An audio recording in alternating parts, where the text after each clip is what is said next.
des gars qui ont des boulots, l'OM c'est leur moment qui leur permet d'y retourner le lendemain, quoi. Donc c'est super important pour pas mal de gens, hein.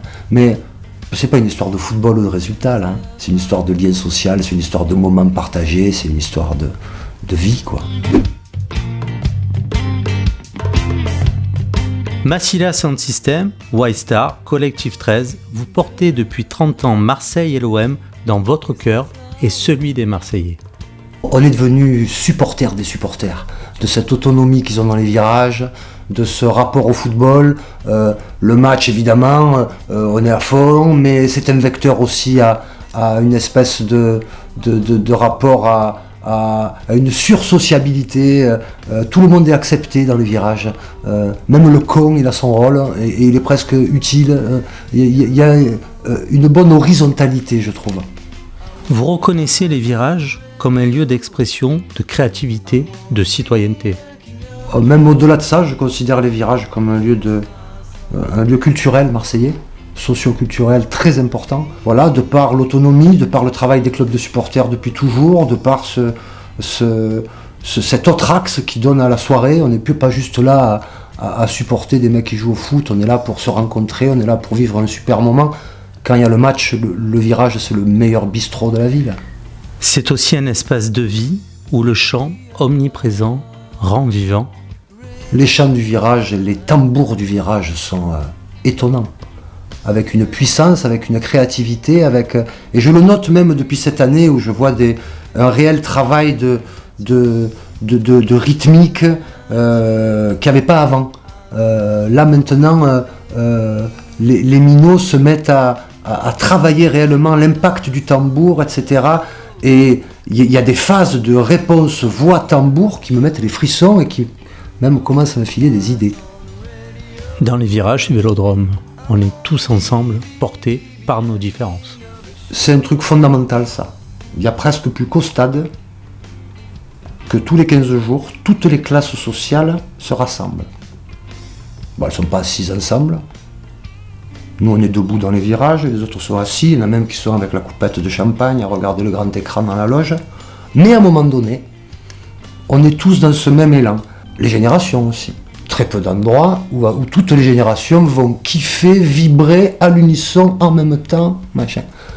Donc c'est une fonction hyper importante du stade, oui. Enfant, vous aviez déjà cette passion olympienne en vous. Et donc j'avais mes collègues de la musique et mes collègues du stade qui étaient pas trop, qui se fréquentaient pas trop. Mes collègues rockers, ils étaient pas trop football. Et le jour où je rencontre les mecs de Massilia, je rencontre enfin des musiciens qui aiment l'OM, machin. Et donc je me suis dit, allez, je pars avec eux. En fait, je suis pas parti avec eux pour le reggae, je suis parti avec eux pour l'OM. Vous pensez toujours à votre papa quand vous allez au stade ?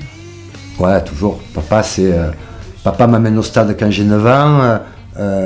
Il est parti 6 mois avant le titre de 2010, tu sais. Autant te dire que quand Lucho il a marqué le 3e contre Rennes, j'avais une espèce d'émotion. J'étais en direct avec mon père. Mon père, la dernière phrase qu'il m'a dit, c'est « Qu'est-ce qu'ils ont fait ?» J'ai toujours pas fait la chanson, j'arrive pas à la faire. Qu'est-ce qu'ils ont fait? Mais de temps en temps, j'aimerais bien être dans le vestiaire avant les matchs et leur dire « Hé les mecs qui sont dans le coma, là, avant de tomber dans le coma, vous savez ce qu'ils disent à leur fils? Qu'est-ce qu'ils ont fait? Donc, vous devez vous lever l'âme sur le terrain. » Voilà. Vous ressentez toujours ce frisson du Vélodrome? Mon père m'amène voir OM Bastia, je crois qu'on a gagné 2-0. Quand j'ai monté l'escalier, que j'ai vu le rectangle vert, j'ai le souffle qui s'est coupé. J'ai toujours un peu cette sensation quand je débouche dans le stade à 55 ans. Tu vois, j'ai toujours ce petit machin là voilà, c'est des moments fondateurs dans une vie, ça, tu sais. Et de la même manière, on était des taiseux avec mon père. Heureusement qu'on a eu le stade. C'était notre moment à deux où on allait au stade. Là maintenant, j'y vais avec mon fils. Quand il était petit, j'ai arrêté de m'abonner 5-6 ans. Là. C'est lui qui m'a obligé à me réabonner cette année. Et c'est notre moment à tous les deux. Et ça, c'est sensationnel.